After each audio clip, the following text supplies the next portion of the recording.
Hello everyone and welcome back to K's Models. My name is Greg and today we're going to be taking a look at a brand new product from Third Rail, their F3 locomotives. So in this video I'll be going over a little bit of prototype history, my thoughts on the model, and I'll be showing them running around the layout. So stick around. To start off, let's go over a little bit of background history on the New York Central F3s. So New York Central had their F3s delivered in two orders in 1947 and 1948.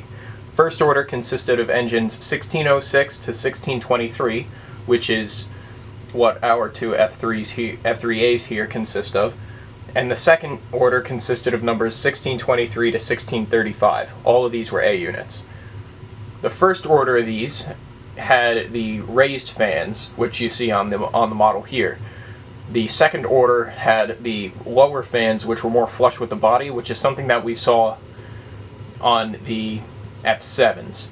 All of these engines were freight engines with no steam generators, and they were delivered with the truncated lightning stripe and just solid black B units. This paint scheme was later removed and was replaced with the full lightning stripe that we see here, which then eventually gave way to the cigar band. There were two sets of F3s though that were equipped with steam generators as an experiment to see how they would fare compared to the E units, but those were just experiments and were eventually also put back into freight service. The F3Bs were delivered into numbers 2404 and 2419. These were originally delivered and the New York Central wanted to run them in AB. I guess that does look kind of better on a freight train, but eventually with the addition of more F3As and F3Bs, this gave way to a more standard ABA consist like what's shown here. Alright, now let's move on to the Northern Pacific F3s. Now, the Northern Pacific wanted to run their engines in an ABB lash-up for the North Coast Limited, for the same reason that the New York Central wanted AB. It looked more streamlined. But eventually this became a hassle at terminals where they'd have to spin the power as well with the train as well. So they eventually put in an order for another set of F3s, but these were Phase 2 F3s, otherwise known as F5s. Now these were visually different from the F3s in that they had F7 style grills as well as anti-glare striping on the nose. Now these were numbered in series with the original F3s, but given a C designation and put with the rest of the F3s. A couple other differences between the Northern Pacific one and the New York Central one was Northern Pacific had 3 chime horns on theirs, as well as Mars lights, and they also had winterization hatches on the roofs and steam generators, since these were passenger units. There were also freight units ordered by Northern Pacific as well, but those were in a different scheme. Those were in the actual freight scheme. Northern Pacific's orders of F3s consisted of 25 A units total and 24 B units. Alright, now with the prototype history out of the way, let's move on to the actual models. Now, all these engines are equipped with full LED lighting, as well as Rail Sounds 5 and ERR cruise control for the 3-rail versions, which is what we have here. These engines have plastic bodies and have the belt drive that is found on almost all third rail models at this point. I like this drive a lot. It allows for a full cab, which this engine does have. It has full cab detail, and generally does allow for pretty smooth operation, and it's also a pretty bulletproof drivetrain. I haven't had any issues with any of these in recent times, with the exception of, if you remember from my E6 and E7 review, one of the Santa Fe E6s, I guess its drive shaft wasn't tightened all the way, but it wasn't something breaking. It was something that it was a very simple fix, and I had that engine back up and running in a minute. It was really simple. Otherwise, the belt drives, just like that, haven't had any problems with belts going bad. I have a Santa Fe 484 from Sunset from 1998, and technically I could still have the original belt on that. I just replaced it out of precautionary maintenance because the motor let off some tension and it started skipping. But it's probably fine, honestly. But either way, that just goes to show this is a perfectly fine drivetrain in case you're moving to these from what we normally see, the nicknamed China drive, where the motor sits vertically on top of the truck and drives it from there. But you end up with the motor in the cab, which I don't like that look at all. Now to focus more on prototype specific detail, let's start with the Northern Pacific F3s. Now this engine, it is very well done. A lot of the points that I wanted them to hit, they managed to get. There's only a few things that I wish could have been done, but not too bad, not too hard. I could probably do them myself. One of these things was the Northern Pacific F3s had the firecracker antennas on the roof. Now, when we spoke to Third Rail about this, they said that they received complaints from other customers saying that these antennas were too fragile, because they did do them on previous engines, like I think the FP7 had them from Northern Pacific. I'll post a picture on screen to show you. And as a result, he hasn't done them since. So if you want them, what we're eventually going to do is get a part from another company. I think we got the Overland firecracker antennas, but it shouldn't be too hard to install yourself. One other thing is the blue LED lighting, the cool white. Now these are engines that were built in the 40s. LED technology wasn't really a thing yet. So as a result, the color LED that would probably be more appropriate for this, and actually would be more appropriate for this, would be a much warmer LED, like a yellower hue. But if I want to, I can go into there, and it's just a normal 3mm bulb LED. I can go in there and just replace it. One other thing of note, and I've changed this because before I went on the video here, these engines come equipped with electrocouplers from the factory, and between the engines, like between the A, B, and the B unit, with the standard electrocoupler, the gap is a solid like 2.5–3 inches wide. It's ridiculous. But thankfully, in case you don't run KDs but do want a shorter distance between the engines, Third Rail did put in the box very short knuckle couplers. That way you can retain the knuckle couplers if you use those, and also have close coupling. I tried them on these, but the gap that was on them was still a little too big for what we wanted. So as a result, we just went to straight KDs. In the box, we were provided with KD mounts, as well as the pilot, the spare pilot, which has the smaller coupler opening in order to allow a better scale look compared to the massive hole for the knuckle coupler. One other thing of note with these engines, and this applies to both of them, I ran into this issue with both.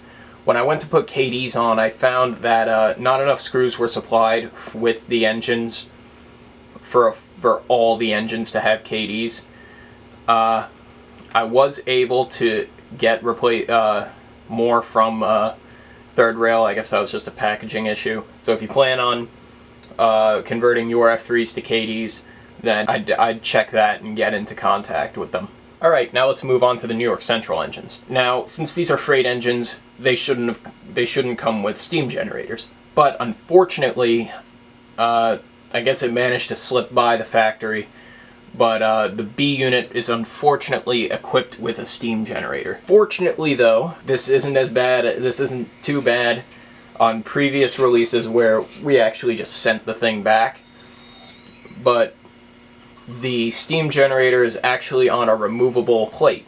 So in case you have the New York Central F3s, you have the B unit and it has a steam generator on it, get into contact with Third Rail, and they're working on getting replacement roof plates without steam generators. so that you don't have to send your whole engine back. One other thing that I discovered while I was doing my research for this video was that the New York Central F3s are supposed to have dynamic brakes. All New York Central F3s, with the exception of the 2 passenger sets, had dynamic brakes that were located just behind the cab. This consisted of just 2 parallel vents, like what you would find on the roof of a post-war F3, a Lionel post-war F3. But unfortunately, this detail was omitted from the model.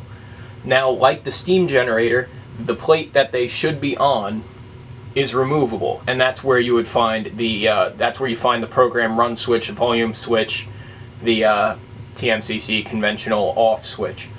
So I haven't gotten into contact with Third Rail about that yet, but I'll try and update you guys in case you guys want replacement roof plates too. One other thing of note, if you have these engines, and this was a personal error of mine, when you go to latch them up and they're not running at the same speed, one thing to take a look at is the cruise control setting on the board. In the manual, you can find the code that you put in on your Legacy or Cab 1 remote in order to turn this off. But when I went to run these for the first time, the New York Central B unit was running substantially faster than the A units. And I completely forgot about the cruise control setting. And if your engine is running at higher speed steps than the other engines, check the cruise control setting, because that will probably fix it. Now, due to limitations in the Legacy system, the New York Central set is going to be running as an AB. If you're not familiar with Legacy, these engines are not equipped with Lionel Legacy control, because Lionel does not license it out. You can only run 1 TMCC consist at a time on address 1. This is I've found this really annoying, especially in a situation like this. But yeah, that's why the second A unit on the New York Central consist won't be in the video. It does work just fine, trust me. These engines also have batteries installed in them, like regular 9-volt batteries. Personally, I'm not a fan of this, because there are instances where engines will spend a couple of years between being run, just because I can't get around to running every engine in the fleet and keeping them on a cycle where those batteries keep having a charge to them. So and the last thing that I want is a battery leaking in an engine like this. So that's just a personal thing of mine. The Northern Pacific F3s are going to be pulling the new Golden Gate Depot North Coast Limited. I'll be doing a review on this set in the near future.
Alright, so that about wraps it up for today's video. Thanks for watching. Let me know what you think down in the comments below. Leave a like if you liked it, and make sure to subscribe to see more videos from me in the future. Thing is big, Jay. What is that thing? It looks hurt. I don't know.